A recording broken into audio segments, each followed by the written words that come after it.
All right, everybody. Well, what you're seeing here are the preparations for the storm that's going to be coming in the next 24 hours.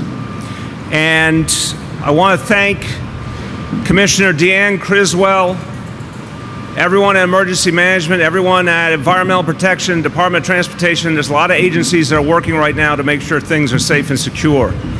What you see here are the Tiger dams. So these orange barriers that are being put in place, filled with water, and they connect to the HESCO barriers. That's the tan barrier you see down there. That's a permanent feature.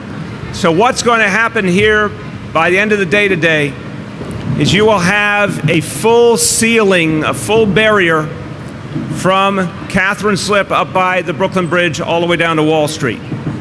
Now, for anybody who was here after Hurricane Sandy, you will remember how hard this neighborhood got hit.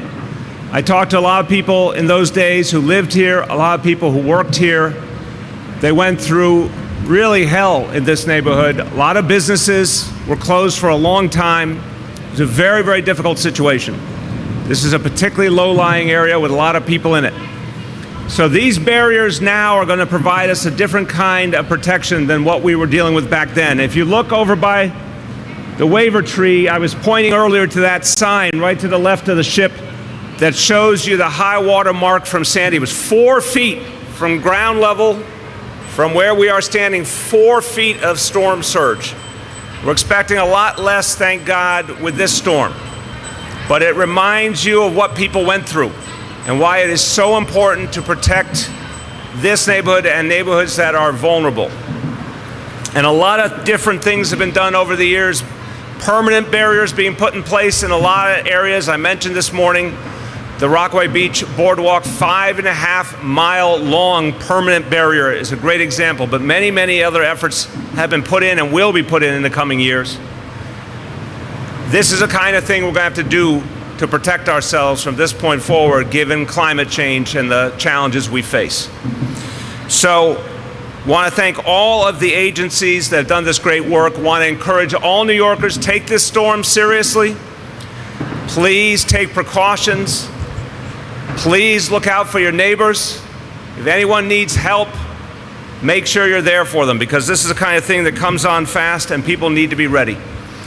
I'm going to say a few words in Spanish, and I'd like us all to hear from Manhattan Borough President Gail Brewer. Nuestra ciudad está preparada para la tormenta tropical Isais. Todos los neoyorquinos se deben de preparar para fuertes lluvias y vientos y recordar de ayudar a los más vulnerables. Es importante cuidarnos unos a otros, especialmente en tiempos de emergencia. With that, I want to call up someone who has really seen what happened to this neighborhood after Sandy and has worked with us to make sure it's protected going forward. Manhattan Borough President Gail Brewer. Thank you very much, Mr. Mayor, and I want to thank the Commissioner and everybody in this administration who focuses so intently and successfully on issues regarding sustainability. And I am very pleased. I know that in the past, further north, when we had barriers, they're still there. We worked with OEM and got artists to be part of that wonderful project. And obviously today, as the mayor indicated, we are all very conscious of Sandy. We remember what 4 feet look like. And we have here the director of the South Street Seaport Museum, Captain Jonathan Bulwer, right over there. He certainly remembers it. And what we want to make sure is that we have these wonderful barricades. They're really cool. They're very sustainable. They will do the job. And we're really looking forward to seeing that this wonderful barricades keep this neighborhood from being flooded. It's flooding from the river, but it's also sometimes flooding coming up in the buildings. This is a very challenging low-rise area, and we're working with the South Street Seaport Museum to try to make sure that they have a sustainable future. But here today, with the storm coming, New York City is ready, and of course, in my role, Manhattan is ready. Thank you very much to this administration. Thank you very much. Thank you, Gail. And we're going to take some questions. I just want to say to Deanne and Janie, if there's any question, feel free to come up as you deem fit to answer. So questions about the storm coming on. Yeah. You've laid out some examples here of what's different than 8 years ago with Sandy hit. You're laying out tiger dams. But specifically, how are we better prepared as a city this time around than we were 8 years ago? How better prepared in general? We better prepared beyond just these tiger dams, beyond the boardwalk you laid out. What else do you have? Look, we can get you the list, and Janie, I'm sure, can speak to this in a moment. There's a number of measures that have been completed, and there's a number that have now been started, and there's a whole swath of Manhattan here that's going to be addressed permanently in the coming years. So we're unquestionably better off. We also know a hell of a lot more, and we take these threats much more seriously in terms of how we prepare. And God forbid we ever had to get to a moment of evacuation. We're in a much better position to do so from the tough lessons we learned with Sandy. But this storm appears to have a very localized impact in this area. This is the one area we're particularly concerned about given the projections, and we have the tools ready to address it. Sandy took the left hook right at the end. Yep. The city was a little bit flat-footed. How are you better prepared in case it does change trajectory? Look, again, the permanent changes that have been already in place in Queens, in Brooklyn, in Staten Island, there's a host of things that are different just since Sandy, but a hell of a lot more to do. I always say to people, the work of resiliency is going to go on for years and years, decades. We are unquestionably in better shape, but you're right, storms are unpredictable, so we do our best to prepare for what we know and then keep building from there. Janie, you want to talk about the extent of previous efforts to date and some of the things coming up? As the mayor said, we have a number of coastal protection projects. I'm sorry, my name is Janie Babishi. I'm the director of the Mayor's Office of Resiliency. As the mayor said, we have a number of coastal protection projects that have already been completed in the Rockaways in Staten Island. We've installed new dunes, and we've also completed a coastal protection project in Seagate in Brooklyn. And this program that you were talking about today, Interim Flood Protection Measures Program, is just that. It's interim. And in many of the sites where we're installing these measures, there are permanent projects coming. We're actually breaking ground on East Side Coastal Resiliency and the Rockaway Reformulation Project this fall. And there are a number of other projects coming across the city that we're working to advance now. But I also just want to mention that besides coastal protection, we're also hardening our critical infrastructure, whether it's energy, wastewater, sewer, or transportation infrastructure, and a lot of that work has been completed since Sandy. And we've also improved many of our operational emergency response measures, which Deanne could speak to, since Sandy, incorporating the lessons that we learned during Sandy. So overall, we are much better prepared. One more point on this, and if you want to add anything, feel free. Yeah, I just want to add on this that the point about the hardening infrastructure, for example, in a lot of the public housing buildings, there's been a huge amount of work done thanks to FEMA funding to move mechanicals to a safer level in the building. We've seen that with a lot of nursing homes, backup generators, all sorts of things that we did not have at the time of Sandy that have really gotten a lot of work since then, building by building. Obviously, we know what happened to NYU Hospital and the work that's been done there. So there's a lot of examples like that around the city. Do you want to add anything, or you good? Okay, Katie.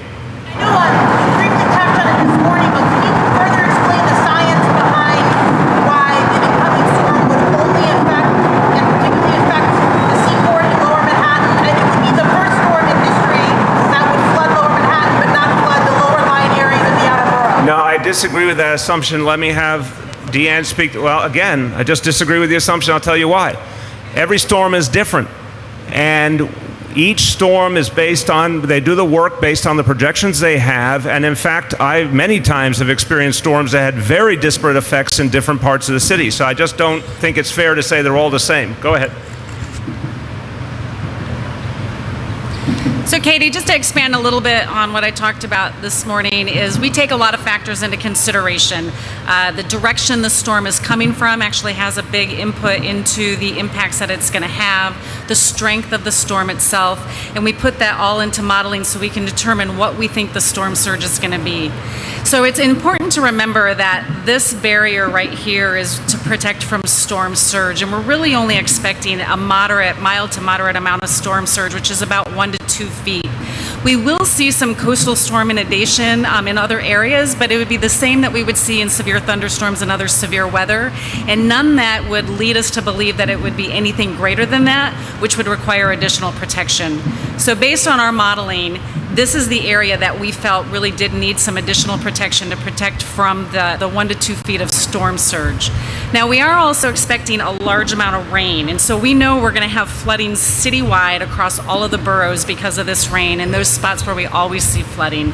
That's where we activated our flash flood plan, and we've had crews out all weekend that have been cleaning catch basins, clearing the streets so we can identify or so we can prepare those spots that we know that we normally see that kind of flooding to help reduce the impact, but there will still be some impact. And so the next thing that we're doing to help mitigate that is we are going to have, from my team, we're going to borough deploy responders, operations folks out into each of the boroughs so they can quickly identify any problem areas and coordinate resources right on the scene to quickly respond. And that's something that we actually didn't do during Sandy, and I think it'll make a big an impact on how we respond here.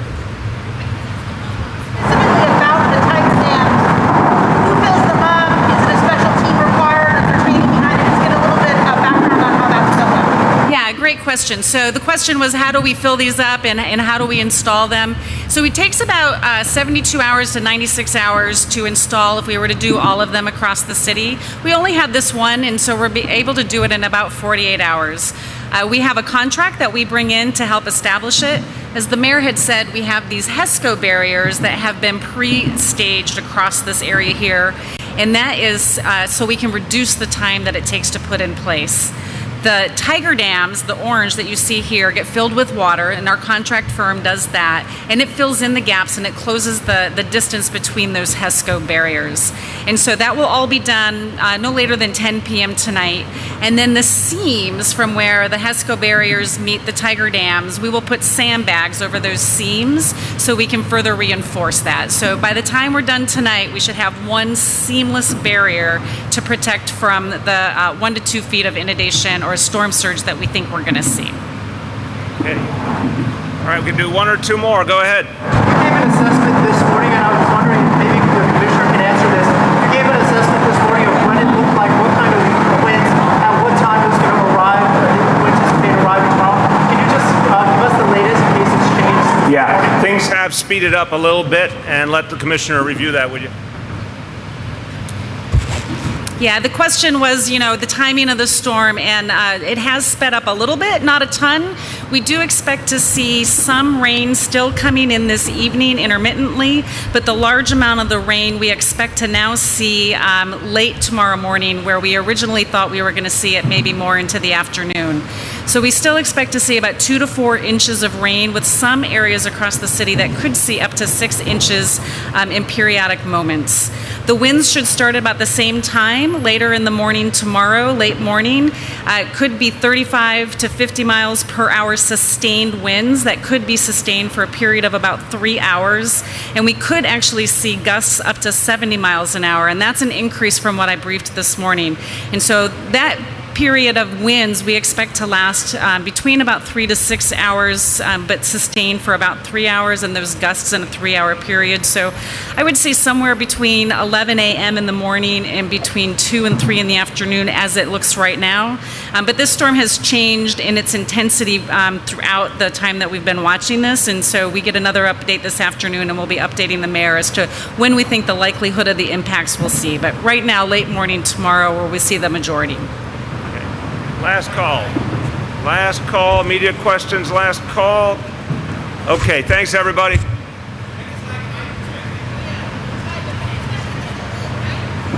Yeah, high tide is expected tomorrow evening between 9 and 10 p.m. So the fact that the storm is moving up faster actually is better for the city and how we're the impacts that we're going to experience.